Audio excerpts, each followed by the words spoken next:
Theories on faster-than-light space travel. Jack Sarfatti on reverse engineering efforts of space-time technologies. Congressional opposition to the UAP Disclosure Act for 2023. JP's update on the return of the activation jewel to the Atlantic space arc. Are whistleblowers only revealing unsuccessful reverse engineering programs of UFO technologies? Michael Schellenberger has spoken to more whistleblowers about classified UFO programs. Rendlesham Forest UFO witness claims the vehicle came from the future. Those stories and much, much more on Exopolitics Today, the Week in Review. You're listening to Exopolitics Today with Dr. Michael Salla, your source for the uncensored truth regarding the human, extraterrestrial, global, and political agenda. Click the like button and subscribe to this channel. And now, here's Dr. Michael Salla. Back to Exopolitics Today, the Week in Review. It has been a busy week. There has been a lot of developments. So it is jam-packed, so I'm going to try and get through these quickly so we can keep it to under an hour. That's what I would like to do. So I am going to just go over to my Twitter feed, and don't forget, everything that I say, you can find the references for those. You can follow up the articles or actually follow along as I'm doing this on my Twitter feed. Just twitter.com/Michael Salla. Can't be any simpler than that. So here's my Twitter feed. So I want to bring that up. So the first thing I want to discuss is this article that discusses 4 theories about warp drive faster than light technologies being proposed in open source scientific circles. Now, the thing about this, these are declared to be theories. These are open source scientists speculating about these. Now, the thing is that there are credible sources saying that similar technologies have been developed in the classified world decades ago, and these are being applied in modern day secret space programs.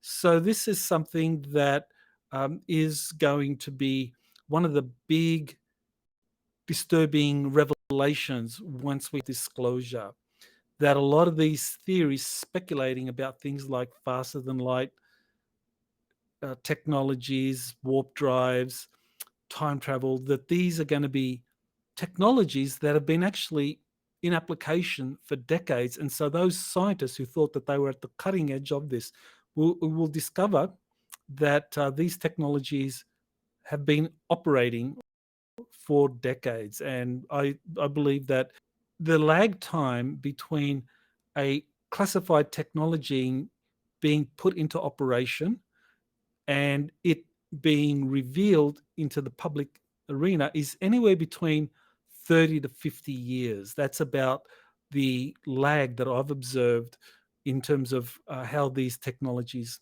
are slowly released into the public arena. So, top theories, or 4 top theories. This article makes very interesting reading about these theories. Well worth having a look at those 4 theories, starting with this Mexican physicist, Michel Alcubierre. And for those that are interested in the technical aspects of faster than light technology, this is a good place to start this article.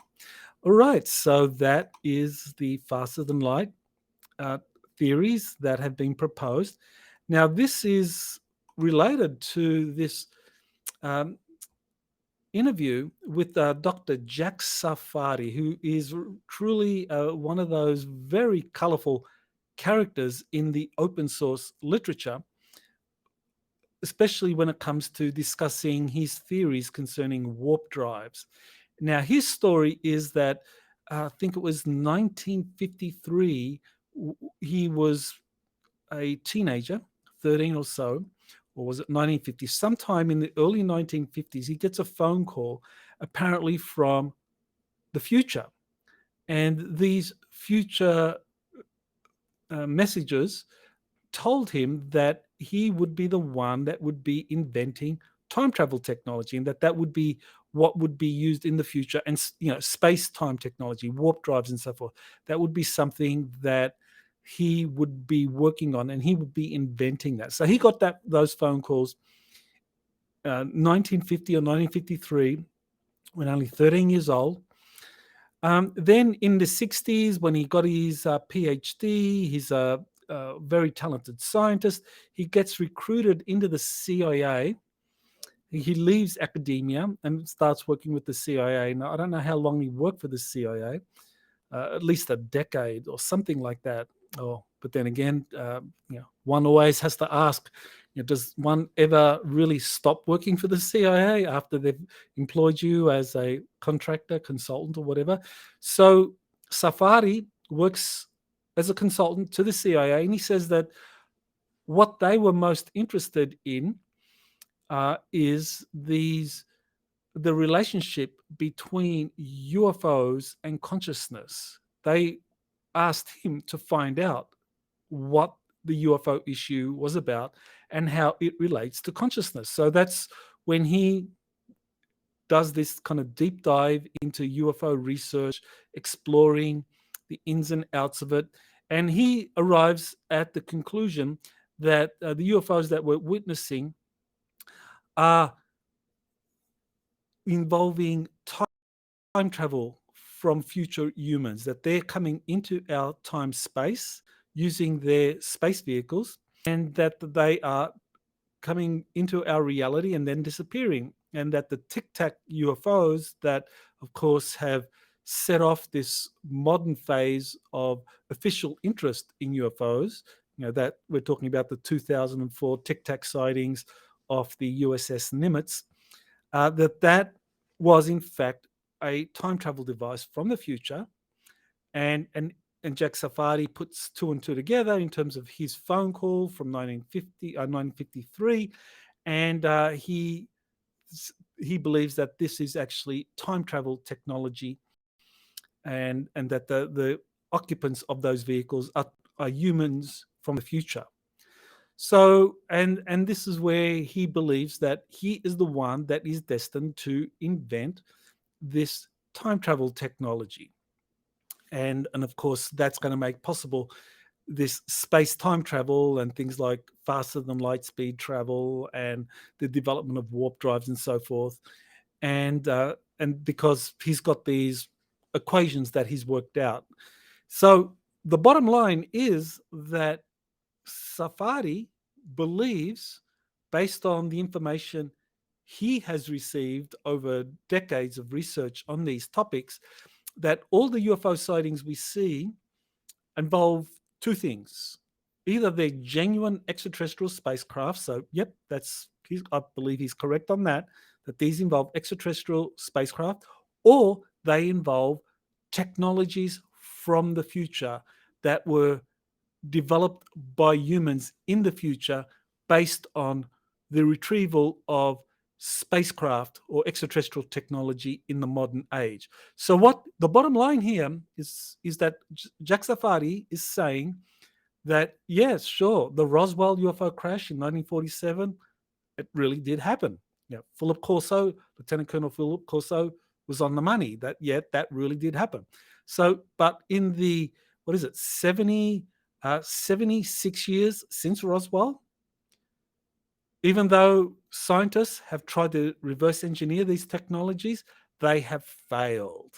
Monumental fail. So that's the thing that really stretches credibility with Jack Sarfatti's ideas, that he's wanting us to buy into the idea that Roswell was real, was an extraterrestrial craft, but the attempts to reverse engineer it have failed, and the scientists trying to do the reverse engineering have failed because they didn't have the right equations. That Jack Sarfatti has developed the right equations. And it's only when these classified scientists realize just how brilliant Jack Sarfatti is in coming up with these equations that crack the space-time conundrum, that they will then succeed in finally reverse engineering these crafts. So Jack Sarfatti, he says that all these claims that extraterrestrial technologies have been successfully reverse engineered to build secret space programs, run by the Navy called Solar Warden or the German Dark Fleet, and that military services have their own anti-gravity craft, as I'm sure many of you who've been following my work know that JP, I've been working with him. He's active US Army, and he's taken photographs, and I've put those photographs on my website, and dozens of photographs, and also in the first edition or volume 1 of US Army Insider Missions, there you got photographs. So JP doesn't just have a story to tell about being on these craft and they belonging to a US Air Force run secret space program and extraterrestrials. He's actually got photos of the craft. So he's got hard evidence supporting his claims. But according to Jack Sarfatti, all that is nonsense, because no way have any of these extraterrestrial craft that have crashed since Roswell have been successfully reverse engineered. So I think he's being played, and I think this shows how even the most brilliant scientists can be totally played by the CIA. That they do their psychological profiles, they can work out, the kind of weaknesses of scientists like Jack Sarfatti, and I think they've played him into thinking that all the reverse engineering efforts since 1947, and which a lot of the whistleblowers, and that's the thing to keep in mind, that a lot of the whistleblowers that are coming forward, David Grush, whistleblowers that Michael Schellenberger has been reporting on, that those people, and Robert Lazar, that they're all saying the same thing, that these reverse engineering efforts have failed.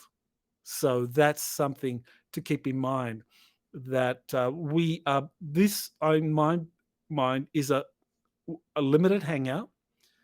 Only part of the truth is presented, that part of the truth, which is that, extraterrestrial craft have crashed.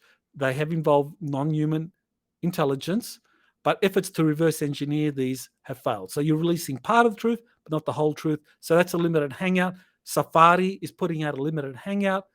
I don't think he's doing it consciously. I think he's doing it sincerely, but I believe he's being played. And I think a lot of these other whistleblowers, whether we're talking about Robert Lazar, whether we're talking about David Grush, whether we're talking about people like Dr. Eric Davis, people like Admiral Thomas Wilson, they've all been told that the extraterrestrial craft have not been successfully reverse engineered. I think that is all part of a limited hangout. Right, so let's move on here. This is very interesting. There is a considerable, well, I shouldn't say considerable. Let me just say there is congressional opposition to the UAP Disclosure Act for 2023 and need for more transparency on UFO non-human intelligence related special access programs. So for example, the UAP Disclosure Act was passed unanimously or without dissent by the US Senate and incorporated into the National Defense Authorization Act for 2024. That was done without any dissent. So there is strong bipartisan support for this. Nevertheless, you still have some people like Senator Mike Rounds who believes that that the UAP Disclosure Act for 2023 goes too far. And so he says that these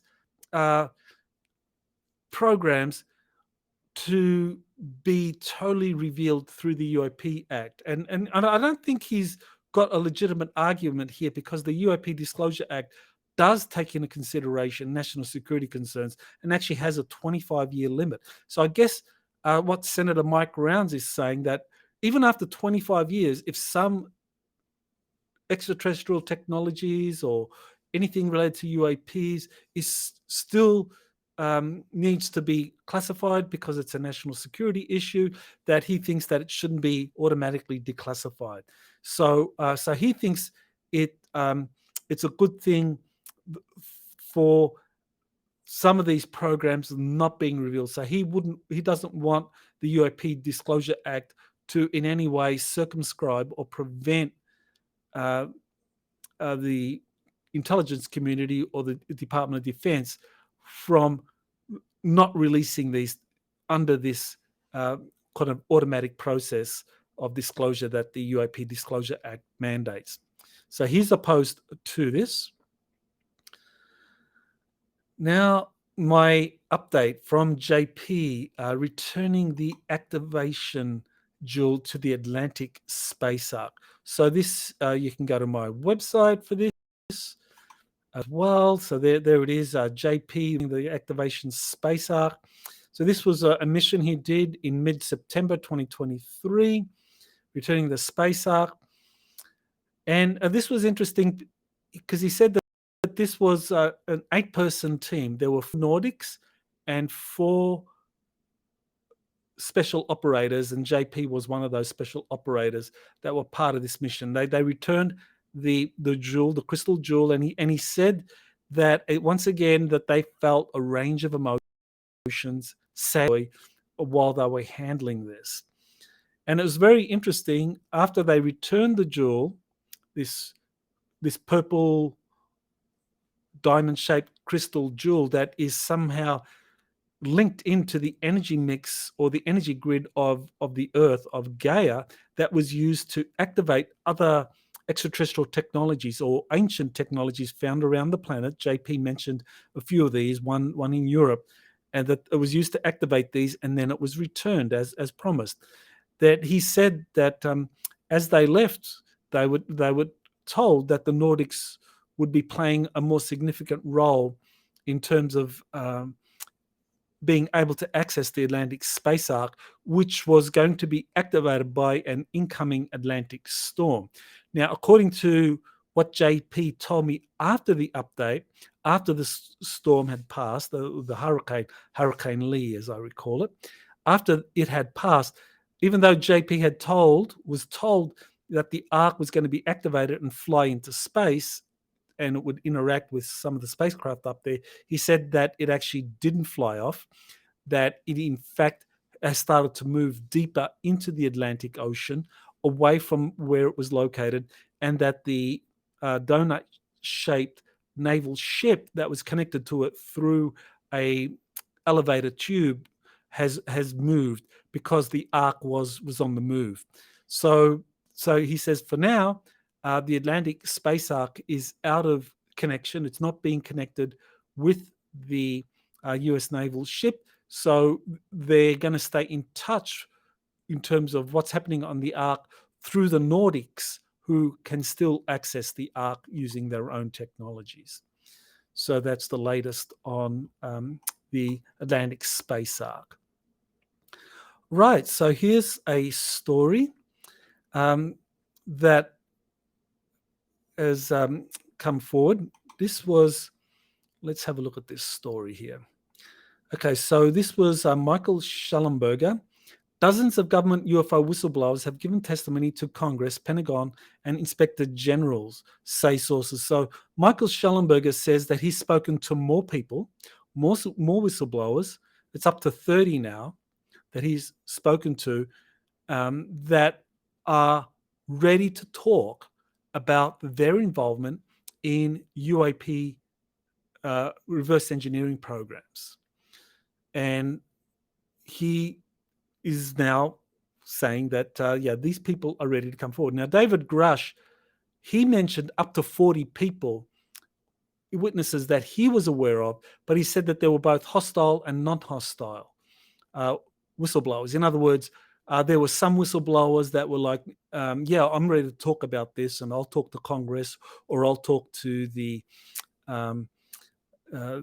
ARROW office, that's the All Domain Anomaly Resolution Office, because they can safely report because of the whistleblower protection that was part of the National Defense Authorization Act for 2023 and the Intelligence Authorization Act for 2023. Whistleblowers coming forward to talk about UAPs can do so if they go forward to an Inspector General or they go to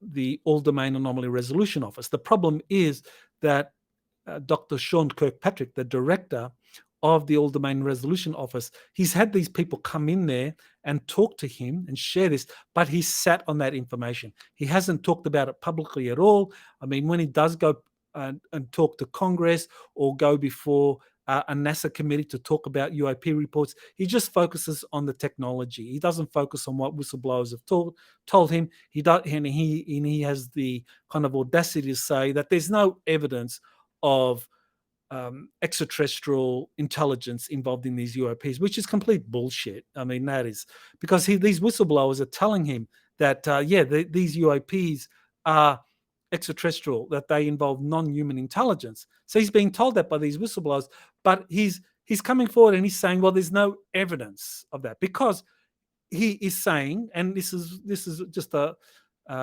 sophistry, because he's saying that these eyewitness testimonies is not evidence. That evidence is like photographs and documents, which is BS, because any eyewitness testimony is evidence that would be recognized by any court of law. So by Kirkpatrick saying that there's no evidence, he's talking about no hard evidence. And he's just kind of pushing under the carpet these whistleblower testimonies where they are providing eyewitness testimony. Now, in the case of David Grush, I think, yeah, sure, he can say that in the case of Grush, it's just hearsay because David Grush is reporting on what others have said. But we know that others have come forward, and according to David Grush and Michael Schellenberger, some of them have gone forward, talked to the Kirkpatrick at the All Domain Resolution Office, but nothing has come of that. So according to David Grush, he's got 40 witnesses or 40 people that he knows of, and he knows of the facilities where these people have worked or where these craft have been kept. Now, he said that of these 40 witnesses, some of them are hostile and some of them are not hostile. And the ones that are hostile are the ones that say, I don't want to jeopardize my career. I don't want to jeopardize my security clearance. So I'm not going to go forward. I'm not going to talk at any of these committees. I'm not going to go to ARRA. I'm not going to go to Congress unless I am forced or compelled to do so. But Michael Schellenberger is saying that he's got up to 30 people that are willing to come forward. So that's very interesting. So we know this is going to be very, very big when these people come forward. Now, the US Congress is going to hold another hearing sometime in the fall. Now, how many of those 30 witnesses that are willing to come forward are going to come forward and testify before the House Oversight Committee, which is where the hearing was held on on July 26th? I guess we'll find out later on. Okay, next story. Michael Schellenberger has interviewed more whistleblowers coming forward about classified programs. So this is a short interview. So it's a 5-minute interview. You can just watch it you can go to my Twitter feed and you can watch this interview where Michael Schellenberger, I think it was Michael Schellenberger's interviewed. Yeah, he's interviewed about his witnesses, and so you get an idea of just how far he has traveled as an investigative journalist who initially was skeptical about the whole UAP issue, and he's now speaking to a number of whistleblowers who have revealed that, there are these classified reverse engineering programs involving non-human intelligence. That's very significant. All right, so now let's move on to another story, and this is one of the witnesses to the Rendlesham Forest UFO incident that was in 1980 in Great Britain that involved time travelers from the future. So this is very interesting because, again, we're getting into this idea of time travel, that a lot of these UFO craft that we're witnessing are actually future humans time traveling. So you have extraterrestrial spacecraft on the one hand. Jack Sarfatti, as I mentioned earlier, says that of all the UFOs we're witnessing, they're either extraterrestrial vehicles or they're future humans time traveling to the present. So Jim Penniston, who is the witness here. So this is the story. It's a very good story in the Daily Star, a British tabloid, and he says that he saw this UFO and it was from the future, and it pointed to very different locations on the Earth that had certain writing on it, and so yeah, the Daily Star has lots of graphics, nice graphics. So there's Rendlesham Forest, and here's some of the code apparently that Jim Penniston says the binary code that refers to different locations. And I think Machu Picchu was one of those locations, the pyramids, Sedona in Arizona, and Mount Tashin in China. So these places were all pointed out in this time travel technology that appeared for a certain period at Rendlesham. It didn't quite crash. It landed and then it took off. So it is a very interesting case. So worth taking a look at that, because the Rendlesham Forest incident is spoken about quite a lot, and there's a lot of witnesses to that. All right, so here's Volume 2 of U.S. Army Insider Missions. It is going to be released on Monday, October 2nd. So you'll be watching this Saturday morning, or Saturday wherever you are in your time zone. But on Monday morning, this will be released in both Kindle and paperback. Now, the Kindle will appear first thing Monday morning. The paperback sometime on Monday, but you can expect that. Then I go into JP's missions since the last one that was mentioned in the Volume 1. So in Volume 2, I go into a lot of these missions that he has been doing on Earth, visiting underground civilizations, seeing these spaceports being taken to see remnants of ancient civilizations on the Earth. So that's very interesting that JP's missions have kind of focused much more on these things that are in underground or underwater locations on Earth, whereas in Volume 1, he did quite a few space missions to Jupiter, Ganymede, the Moon, and so forth. In Volume 2, it's primarily focused on these underwater or underground locations. So very, very interesting development. Here, the front cover, you can see some of the elements that are weaved into here. So, JP at the bottom here, you can see underground city or spaceport. Then you have here a visit to the moon, the sleeping giant, where JP visited this ant colony, underground civilization. And here you have one of the ant people, and here you have the tree of life, or a tree that he saw in there that has these incredible medicinal powers. So that's all in US Army Insider Missions 2. That'll be available on Monday. So keep a lookout for that. Right, so let's continue on. Okay, so today is Saturday, September 30, and it is today, in a few hours after this week in review goes live, the webinar from UFO Crash Retrievals to present day secret space programs goes live. So I'm going to be talking about the crash retrieval operations, how these morphed into reverse engineering programs, and how these then evolved into secret space programs. Not just, I'm going to be covering different countries. I'm going to be covering Italy, Nazi Germany, the USA, Soviet Union, Russia, Britain, France, Australia, and China. So I'm going to give you, in this 4-hour webinar, a kind of thumbnail sketch of how each of these countries set up their own reverse engineering programs involving crashed UFOs, and how these countries have cooperated or independently created their own secret space programs. So a lot of material packed into a 4-hour webinar. I hope you can join me. It is going to be on Crowdcast, so there's still time from the time you watch this.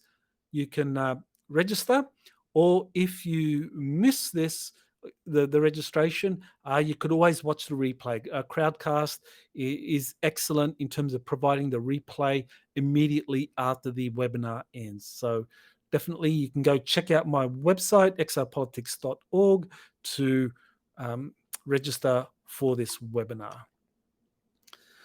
Okay, so here we have more information about who is behind efforts to block the historic UAP Disclosure Act from being enacted. So as I mentioned, even though it was passed in the US Senate, the House of Representatives hasn't yet voted on the UAP Disclosure Act. The UAP Disclosure Act was passed by the Senate and incorporated into the National Defense Authorization Act for 2024, but the House of Representatives passed its own version of the National Defense Authorization Act, which didn't include the UAP Disclosure Act. So that means that the two different versions will go to a congressional committee, which involves the different key people from each of the defense and intelligence communities that have an interest in the NDAA for 2024. Then they're going to reconcile the differences, and then it's going to go back to the Senate and the House for new votes, which will almost certainly include the National Defense Authorization Act. So those that are opposed to the National Defense Authorization Act, they want to kind of like curtail it or kneecap it in some way. These are Secretary of Defense Lloyd Austin, Representative Mike Turner from the House of Reps, and Senator Mark Warner, in addition to the senator I mentioned earlier, Mike, I can't remember his name, Turnbull, I can't remember his name, but those people are opposed to the UAP Disclosure Act being passed in its present form. So they want to pare it back a little bit, cut out some of the provisions. And of course, I don't think they're going to succeed because there is bipartisan support for this. And in earlier weeks in reviews, I've described why it is that there is bipartisan support for the UAP Disclosure Act. I think both the white hats and those involved with the black hats or the military intelligence community, that they see a lot of benefits in passing this because they want a lot of these technologies being released, because that'll mean that there will be a lot of advanced weapons that will be developed as a result. Okay, so good to know who's behind efforts to block the historic UAP Disclosure Act.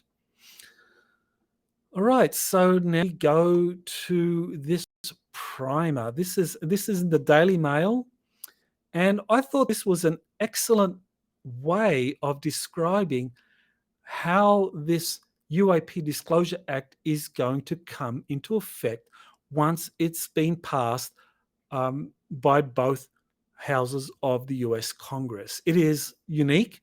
No other country in the world has similar technology, so the US is breaking new ground. So this is a really nice graphic that I think describes how this is going to be implemented.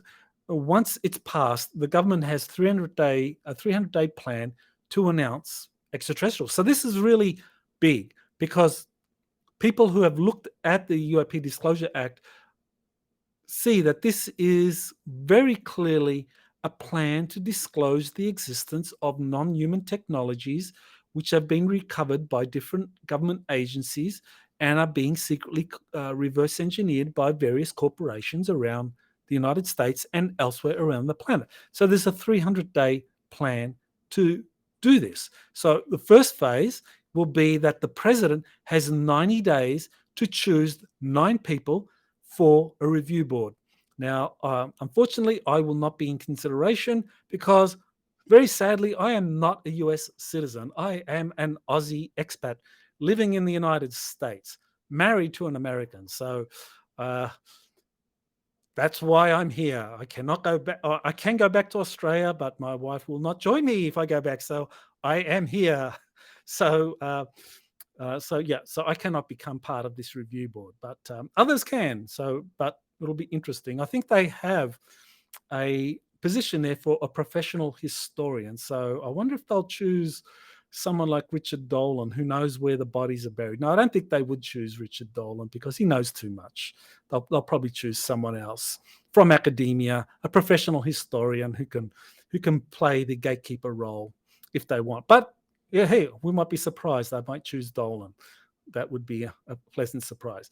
Okay, so second thing, handover of all UAP records to this review board in 300 days. So all records that are older than 25 years, so Roswell, the LA air raid from 1952, the Kecksburg incident from 1966, the Aztec UFO incident from 1948, all of these historic incidents, because they're older than 25 years, all the records of these and all technologies associated from these have to be released under this plan to this agency. So if they're, for example, the Roswell craft that Lieutenant Colonel Philip Corso talked about, that was held by the U.S. Army Intelligence Unit, he described a particular research and development unit that was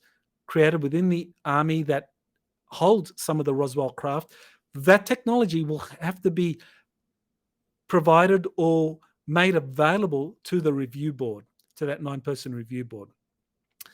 Then the review board has 180 days to investigate each case. So the review board is appointed in 90 days by the president. Then it has 180 days to review everything to release these. So yeah, you add 90 and 180, that's 270. Of course, today, don't ask any high school student what 90 plus 180 will adds up to, because that's racism. Well, I won't get into politics. I'll keep the politics out. Okay. So 270 days. So that gives the review board 30 days to review all these cases and decide which ones will be released. And so the review board must publish the determination within 14 days after the review is completed. So anyway, so that's the process. A nice summary of the process here in this article in the Daily Mail. So check that out. All right, here's interesting. Now, it's good to see some UFO researchers. These are not mainstream UFO researchers, but nevertheless, they do have some following. So the one, he's a researcher of anomalous intersections, ufology, folklore, religion, Fortean, and so forth, 20,000 followers. So he's got a presence out there on Twitter, or X, shall we say. And he says, the more and more I research the UFO phenomenon, the occupants and the cover-up, it really is that the protagonist in this story is not the typical grey. That's absolutely correct. But instead, some other being, some might say these others are Nordics or extraterrestrial or cryptoterrestrials or something else. So we're talking about, of course, Nordics, human-looking extraterrestrials, or cryptoterrestrials are those that are associated with living underground. Now, we can be talking about ant people, we can be talking about reptilians, we can be talking about many different types of groups. But I think absolutely correct that there are different intelligences in addition to these human-looking extraterrestrials out there. And I think that it's very important that this is something that UFO researchers begin discussing. Now, this was something that was made clear by Command Sergeant Major Robert Dean, who in the 1960s was given access to a cosmic top secret NATO document called the Assessment. And he described how NATO and American generals were freaking out over the fact that a lot of extraterrestrials that were visiting looked so much like us that they could easily infiltrate human society and could even rise through the ranks to become major military figures or politicians and so forth. So this has been going on for a long time. There's a lot of information about this. I've talked about it in my 2013 book, Galactic Diplomacy, Getting to Yes with ETs. That is, I have a chapter in there, a pretty big chapter on extraterrestrials living amongst us.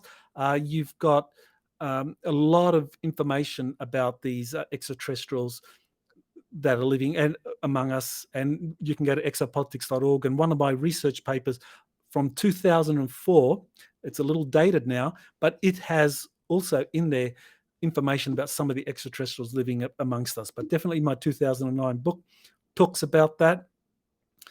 And yeah, this is going to be a very big issue once we have disclosure, how to deal with human-looking extraterrestrials that have been living with us for decades. Very big issue. So yeah, soon we're going to have to start talking about that. All right, so I did another interview with Dr. Anton Anvilov, and he gave us more information about crashed UFOs in the Soviet Union and present-day Russia, and the reverse engineering that has been occurring there. So he says that these crashed UFOs have been secretly relocated and studied in remote regions like Taganay Park near the Ural Mountains and the Baikonur Cosmodrome. And this is where you get a lot of information from him concerning the underground facilities that were built there. He talks about how the Baikonur Cosmodrome was that the actual facility is very close to that, and that this was built, and the Baikonur Cosmodrome was the distraction, and kind of makes sense if you think about it. If you're building a very large facility to house UFO craft, and you know that you have American spy planes and American spy satellites up there, how are you going to disguise the fact that all of these trucks and heavy removal equipment, why is that operating in that area? So they built the Cosmodrome. They used that as the cover. I think that's a good explanation for why they built the Baikonur, and it could be a cover for this underground facility nearby. And the other facility is at the national park, which is in the Ural Mountains. And he said that was completed in 1991, which was when the Soviet Union was dissolved, and which was just in time, because with the dissolution of the Soviet Union, it meant that those running these projects all of a sudden would lose custody of these. Well, there was a chance that they could lose custody of these UFO craft. So they decided to move everything to more secure locations in the Ural Mountains at Taganay National Park. So Dr. Anvilov discusses that. There's a lot of diagrams we kind of discuss in that interview. And so this is my third interview so far with Dr. Anvilov. We will be doing another one, and he's revealing a wealth of information about the Soviet and Russian secret space program and how they've dealt with crashed UFOs. Okay, so here's a tweet from Elena Danan, and it's concerning an interview that Danny Henderson did with one of the presenters at the upcoming Galactic Spiritual Informers Connection event, which is going to be held in Orlando, Florida, from October 20 to October 22nd, and I'll be a speaker in that. So if you haven't registered yet, now's the time to do it.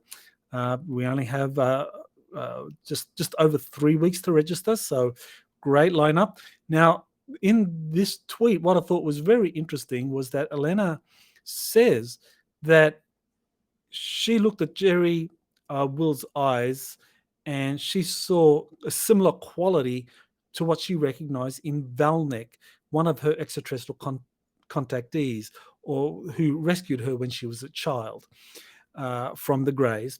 And Jerry Wills was told that he was dropped off as a baby by Talsedians. So that's very interesting that Jerry Wills is a Talsedian by genetics, dropped off as a baby. And I've talked about this in my earlier interview with Jerry Wills, where he discussed the circumstances by which he was dropped off as a baby. And then I dropped a bombshell on Jerry, where I had a 1989 Defense Intelligence Agency document that he didn't know about. And I told him, showed him that document, that it was known that extraterrestrials were dropping off babies, that they were genetically modifying, they were creating genetically, they were using their genetics to create a genetically human baby that would incorporate sufficient genetics from the Talsedians so that a Talsedian starseed would incarnate or would be in that baby. So that's what happened with Jerry Wills. So Jerry Wills is a Talsedian, and so here's like corroboration for that. So he's going to be one of the presenters at the Galactic Spiritual Informers Connection Conference. So yeah, check that out.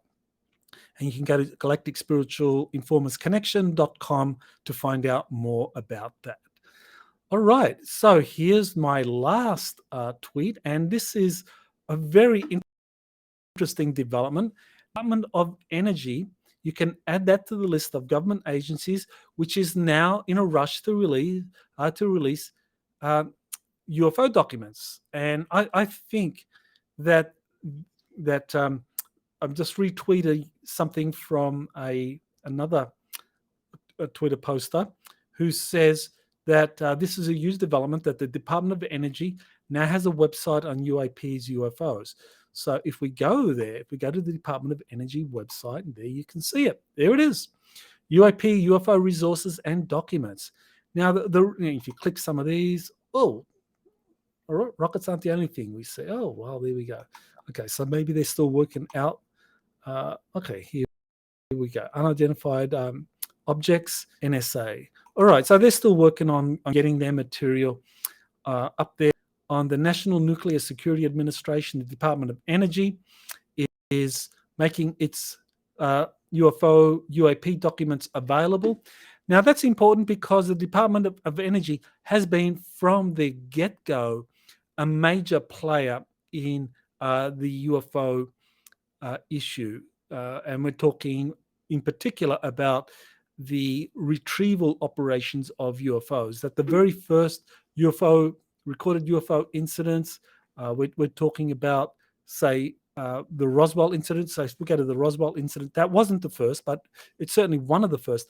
There have been a number of leaked documents, majestic documents, that detail the different government agencies involved in the study and the reverse engineering efforts concerning the Roswell craft. And the Department of Energy was mentioned. It has consistently been involved in all these efforts to study UFO craft, because some of these craft did use some atomic energy or some sort of advanced nuclear fusion energy. So the Department of Energy would clearly have been involved in the study of those kinds of propulsion technologies. And so this is just another sign of the coming disclosure that by this time next year, I believe we can be fairly confident that by October 2024, there will have been official announcements that UFO craft, some of them are non-human in origin, that they have crashed and that they've been studied in various corporate laboratories. And so we will know that the extraterrestrial presence is real. They might not tell us all the truth about it. In fact, I doubt it. I think this is going to be a very slow process. They're going to just tell us, first of all, about the crashed UFOs, that they were non-human, in origin, and that there have been efforts to reverse engineer those, unsuccessful efforts to reverse engineer those. But nevertheless, our scientists today are making breakthroughs, and very soon we are going to roll out brand new anti-gravity spacecraft built by Space Force, or built for Space Force by Lockheed Martin. Complete BS. These have been around for decades, but they're just going to repackage them as new, so that way no one gets into trouble. But that's their way of doing it. So I think this Department of Energy website is just another sign that we are in the countdown to disclosure. So again, announcements. The webinar is on today. Later, you can go to exopolitics.org to find out about that, to register for that. My volume 2 on US Army Insider missions, on JP's various missions, particularly to underground civilizations, that will be available in paperback and Kindle editions on Monday. So again, thank you for watching Exopolitics Today, the week in review. I look forward to coming back next week. Aloha. You have been listening to Exopolitics Today with Dr. Michael Salla. Please remember to like, share, and subscribe to this channel. Join or start a conversation in the comments. Take the time to explore the vast library of best-selling books, webinars, and podcasts by Dr. Salla. Visit exopoliticstoday.com.